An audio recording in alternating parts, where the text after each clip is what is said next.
like hiding. Yeah, yeah. It's always it's always been a thing with me that I don't want to be me, you know. And if you play a character, if you're playing a character that is not Gary, then you will look at the way they walk, or the way they move, or the way they sit, or the way they comb their hair, or you're looking at something out. You're looking for things that are outside of outside of yourself. When I was a young actor in rep, I did very early on in my career. I was in a play. I'm going to forget the author now, but there was a play called Privates on Parade. Do you remember that? I think they made a film of it, and it was a entertainment troupe in Korea, in the jungle, entertaining the troops. And there was a scene in it where I was naked, and I had to run on stage, and I was on sentry. And the reason why I was naked, I had boots and a rifle and a jungle hat, but nothing else. And I received a message from my father who said the best way to cure prickly heat is to actually stand in the monsoon rain with no clothes on. And there's this very, very horrific moment that happens, and I run on, and the gag is, of course, I'm on sentry, and and the guy says to me, well, "You're stark naked."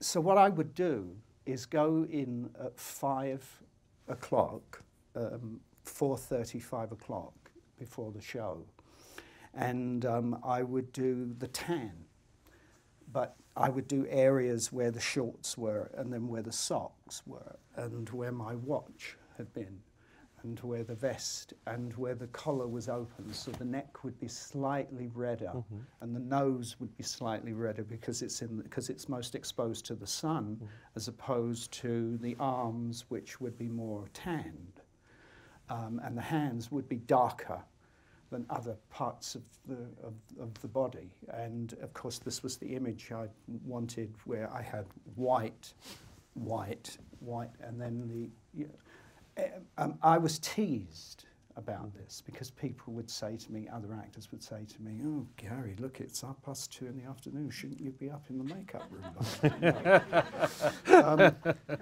But it was always there with me, even as a young actor, looking at very specific detail.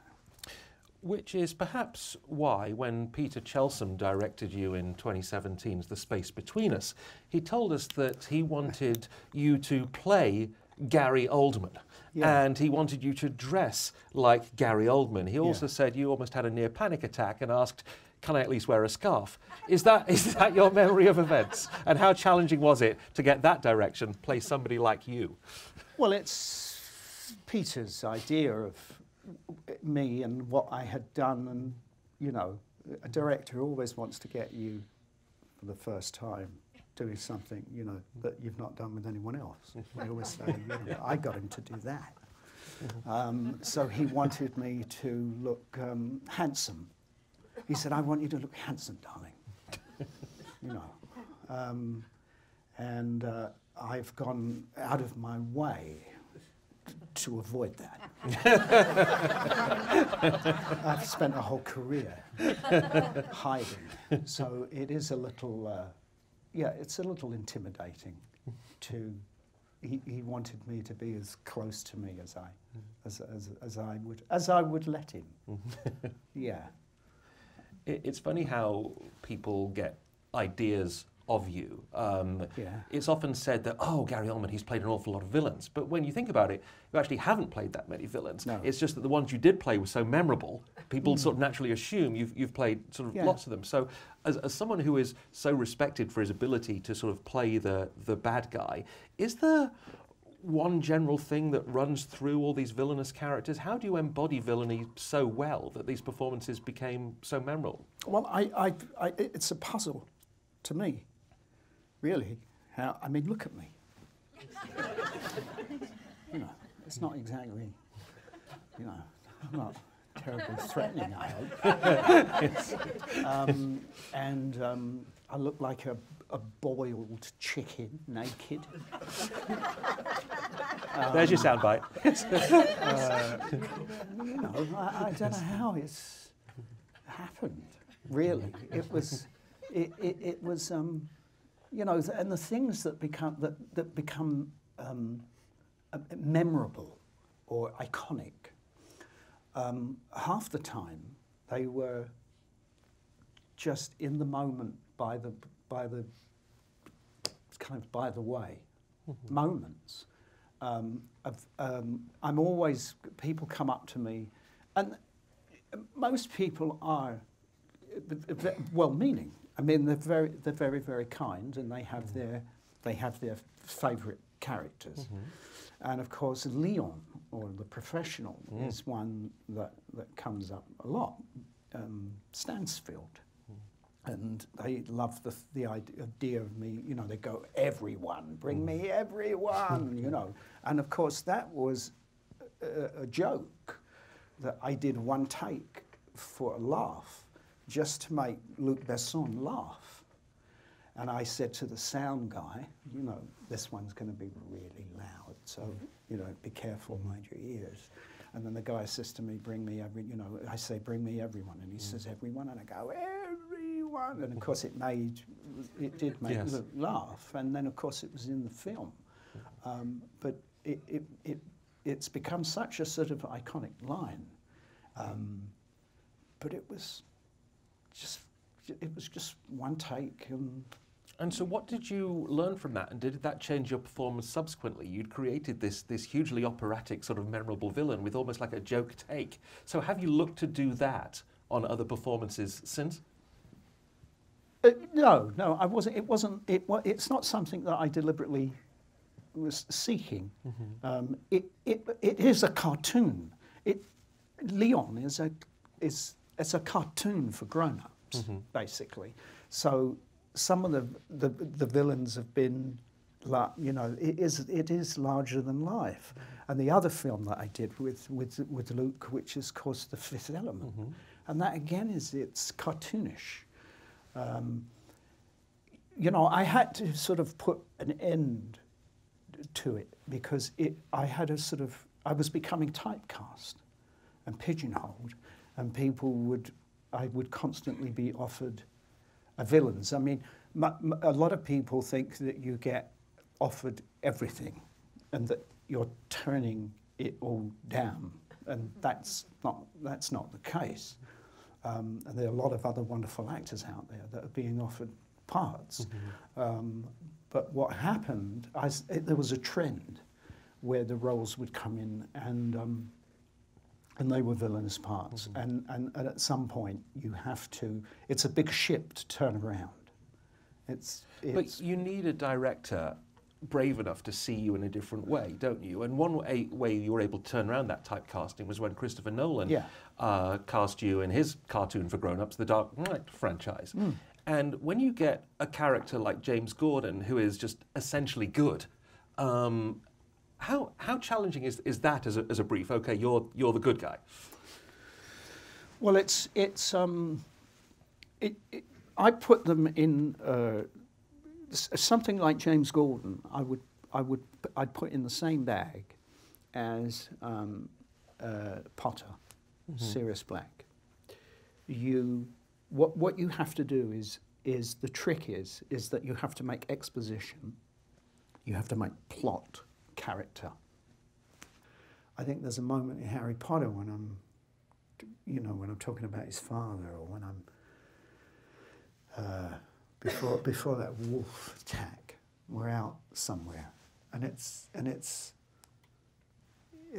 just story of advancing it's helping you, the audience, and it's just taking a shortcut of explaining Harry and I's relationship, what went before, and you know, but you've got to do it in a couple of minutes. To play Jim was a wonderful experience because he is the best man. He is rock solid, incorruptible Jim Gordon. Mm-hmm. So that was a great, you know, it was a great opportunity to do it. But you know, you're always coming in behind Batman.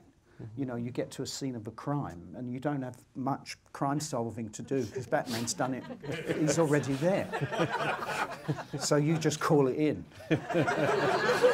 You know, and there's a real skill to be able to get a walkie-talkie and go, you know, I need a SWAT team on the roof. Yes. You know, it's and somehow you've got to make it. You have to make some of that exposition interesting. Mm-hmm.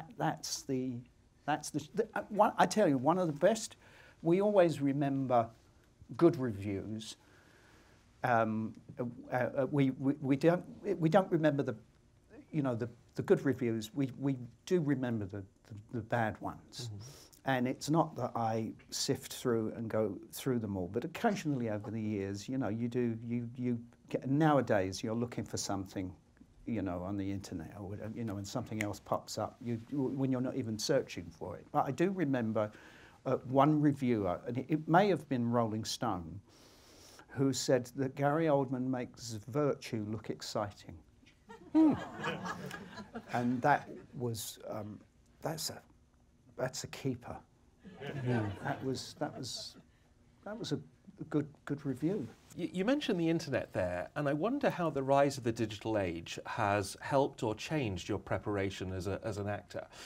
Compared to, say, when you played Lee Harvey Oswald in JFK, it was a very different time then. It's like you couldn't go and watch interviews and footage so easily. You actually had to get on a plane and travel. And now in movies where there seems to be less and less rehearsal time, has the digital rise of the digital age changed the way you prepare characters in any way, shape, or form? Well, it certainly helped with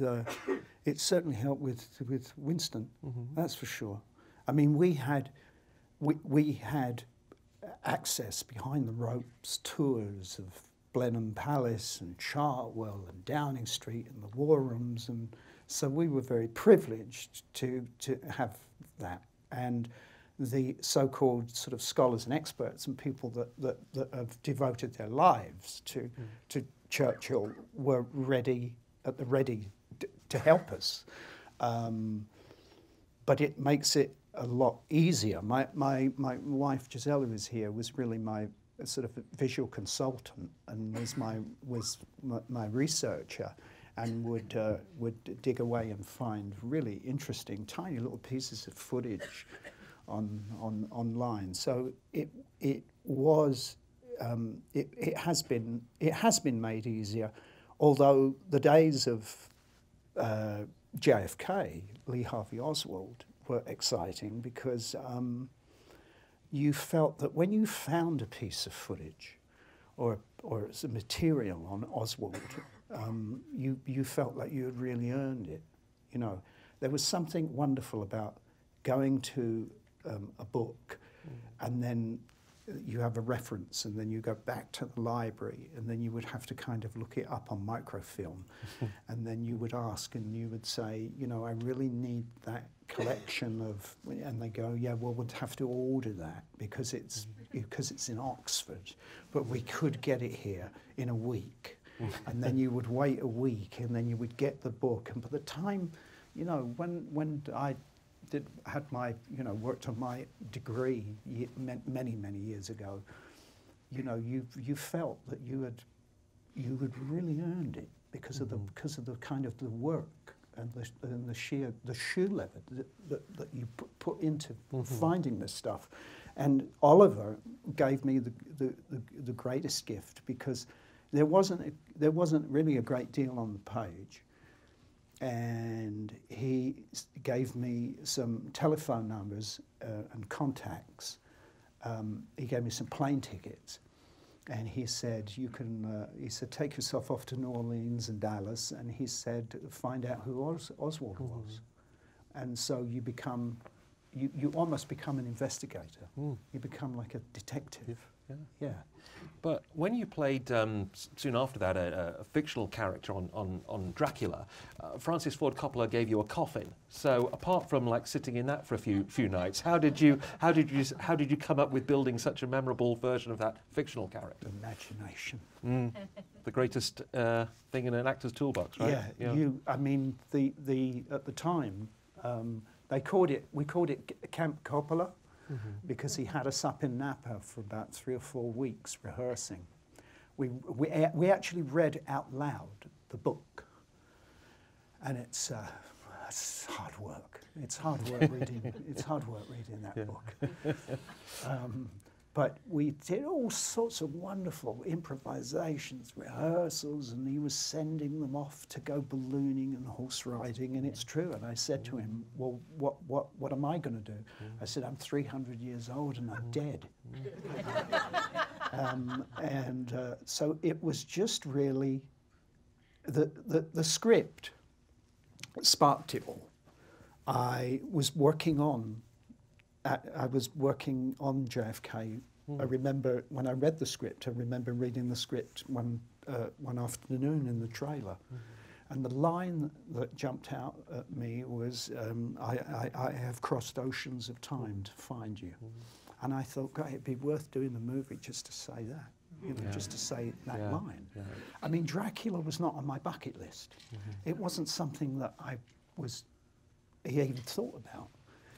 But it came in, and it was Francis Ford Coppola, who is, I mean, arguably he's the greatest American director. I mean, if you look at the work, so it was an opportunity to work with him, and you know, what's he going to do with it? You know, he's obviously he sees something here, so this could be incredibly exciting. And I read the script, which I responded to, and that line. But I heard it in a different voice, and I heard it in a much sort of deeper voice. So I heard the character, but physically couldn't do it.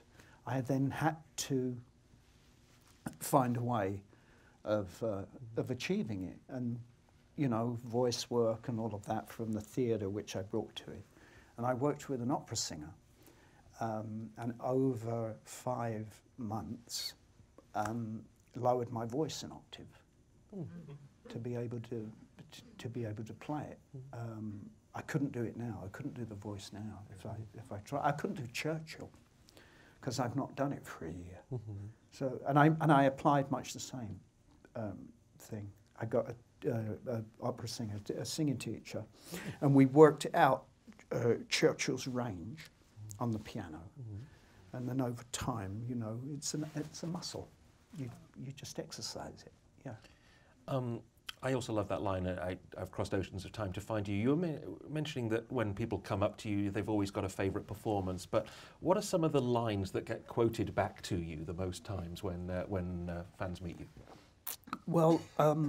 Was a television character I played in Alan Clark's The Firm, and occasionally I do get lorry drivers and people and cab drivers shouting out, "All right, Bexley!" Yeah. So Bex Bissell, the football hooligan, and yes, lovely chap. Yes. Yeah. Now, as a Millwall fan growing up, I presume you'd met a lot of football hooligans that could inspire that performance. I had met a few. Yeah. That were dangerous times. Really, you took your life in your hands when you went to those matches. Yeah, it wasn't seated like it is now, not stadium seating. It was terraces. My mum just let me go.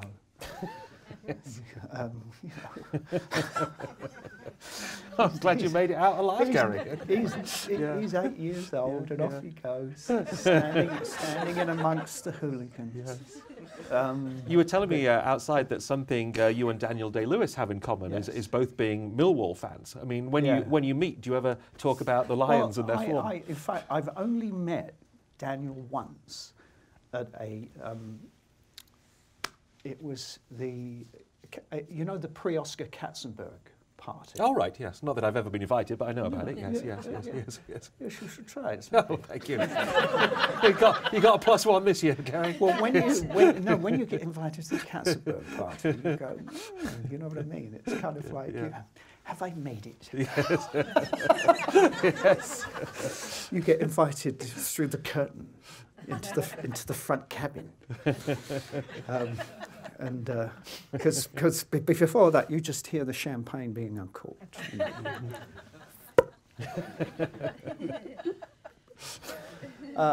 Met Dan. Yes, where was I? I met Dan. I met Dan and said to him, this was just before Lincoln, the night he won the Oscar, and I, you know, I'm sure many of us here did. I said, "Nice to meet you." I said, "You're going to win the Oscar tomorrow." And then we talked very briefly about Millwall. Yeah. Yeah. So we are. It's south. We are both southeast London boys. But there are tracks, and he was on one side and I was on the other. But I've only met him. I've only met him the once, and he was charming. He was delightful, and I had looked forward to the opportunity of working with him. But if he's good to his word, he's done. Yeah. I hope you're not going to be done for any time soon. There's no retirement plans for you, I hope, Gary. No, but I can see it. It's on the horizon. Yeah, I can, you know, get down to some other things, you know, but no plans yet. We were just talking about the interaction with fans, and I imagine for years you've had sort of acting students and actors themselves worship you. But when you did the Harry Potter franchise, perhaps for the first time, you had children discovering your talent. What were those encounters like? How delightful were they, and how different? Fantastic. I mean, really, to be asked to be involved with the phenomenon. I mean, it is a cinematic phenomenon. There's going to be nothing like it will ever follow it. And there was nothing like it before or since. It is a unique experience. 10 years where we were a family and watching the kids grow up and then seeing them have the chops to really tackle those later books that are darker and more complex. Was an extraordinary thing to think that they got each time they got the whole cast back. It was a really lovely experience. It is interesting working with kids because a great deal of the time it's really 4 hours. Of acting over a 12-hour day because they have to go off to school. And it doesn't matter if you're on a roll and you're in a scene, once the school time comes around, they've gone, you know? Most of you probably have seen a Harry Potter movie. There's you know, Scabbers, the rat. Ron's rat. He has a break every 15 minutes. Well, the rats have got great union, I understand.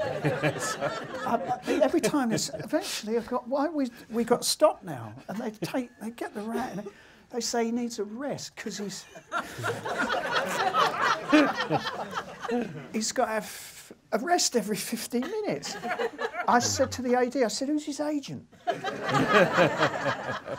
I want to put that in my contract. So you would have to stop for the kids, you'd have to stop for the animals. Yeah. It was an interesting interesting process. And at one point, I think Alfonso Cuarón directed himself into a corner. The thing that I loved about Alfonso was that he felt that he didn't have to justify his position. He didn't have to stand there every time and say, I know it all. I've got it all planned, and I know exactly what I'm doing at every given moment.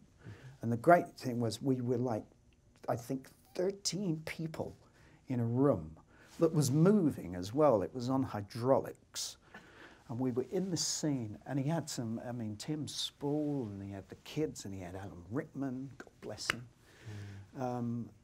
David Thewlis, and there were so many eye lines that by the end he didn't know if he was coming or going. And he just sort of almost, he directed himself into a corner, and he said, hang on a minute, guys. So Ron's looking that way, and then she looks at him, but then they're looking at Sirius. But Sirius, so you're looking at him. So I've got to come over there, and then I've got to come back here, and I've got to, you know, because of all this thing of crossing the line and the eye lines working out. I loved him that day. You know what I mean? He's a really lovely man and a brilliant director, a real artist. He's the real McCoy, Alfonso. But God, I loved him that day because he just scratched his head and just said, I don't know what I'm doing. It's nice to hear sometimes, you know. And you can relate as a fellow director. BAFTA awarded you for Nil By Mouth, you know, a very important, very memorable movie. How, looking back on it now, how pleased are you with what you achieved with that movie? Well, it was a little movie that I had made, which was an experiment more than anything else, and I never really cared if it was seen outside of the UK. I didn't make it for America or Canada or, you know, it was very colloquial, very specific to a neighbourhood, and I did not want to compromise, and I made it in a bubble, really. But it was just this small film, all in 4 million, and it became this very successful, British in Britain, became a very successful film, and I won the Best Original Screenplay, BAFTA, and the Best British Film. I'm so proud of those. You know, it was that particularly was a great evening. Looking back, I wish I'd done something with my hair. but it was a memorable night. That's the thing. It just all comes back to you, doesn't it? Those photographs you can never get away from them. Yeah, that's the curse of the internet. Never mind the benefits. They're always there. It really is the curse. That old thing of yesterday. What was it? Yesterday. It'll be tomorrow's fish and chip paper. No more. No more. That's what we used to say. But it was a wonderful achievement. I loved every moment of it, and really thought, this is it for me. This is what it's going to be. That I will act less and be a filmmaker. But it just hasn't worked out that way. There've been other scripts that I've tried to get off the ground. I have one at the moment. It's about 6 years old, and we're going to go back out with that again. I will do it again, but do you think it's, given your position in the industry at this point, it might be easier to get things made, financed, greenlit than it maybe was just a few years ago? Well, I think what happens is you have I'm enjoying a moment in the sun, and they come and they go, and you go back into the shade. You know, careers are. It's been. Oh, I've had a tremendous career by anyone's standards. But there have been highs and there have been lows, and some lean times and some good times, and so this I'm very blessed at the moment with this moment and this role and this film. We're over the 100 million mark. Can you believe it? Yeah. Nearly. They put a floor, I think, on this movie at like 28 million domestically. I think we're going to hit 60. So it's been that is extraordinary that people are it gives you faith too, that this is not screeners. This is people actually going out to the cinema and buying tickets. So it gives me great hope for movies. Cinema's obituary has been written again and again, and in this age of streaming, we've seen that a quality adult drama can find a large audience. So, do you think the big screen will ever die?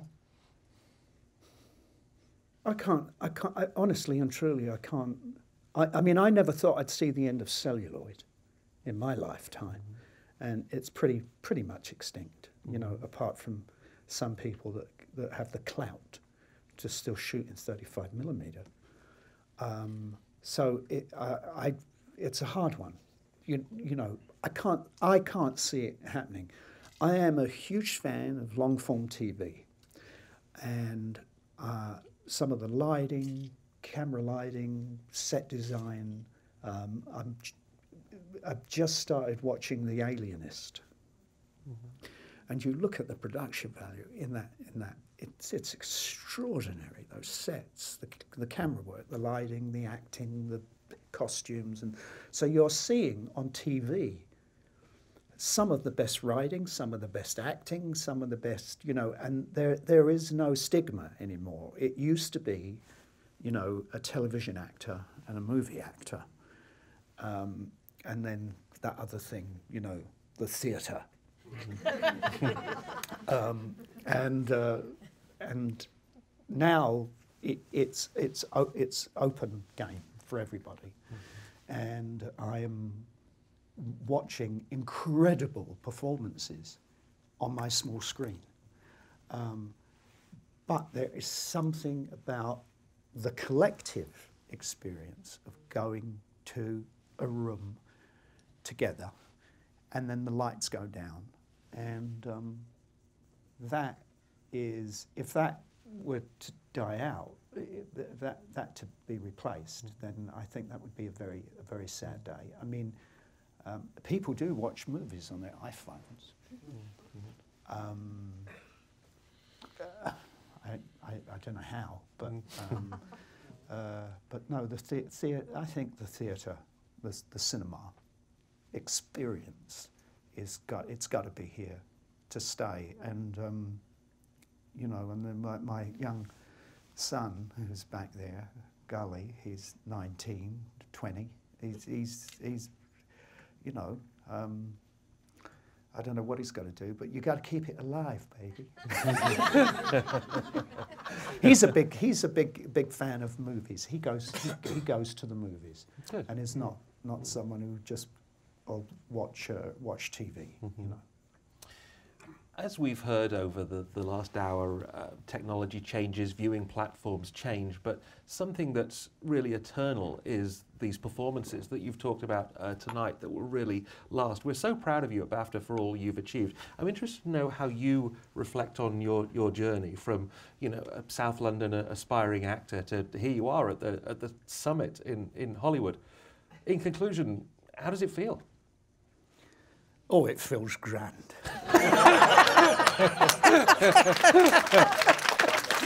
Thank you, Gary Oldman.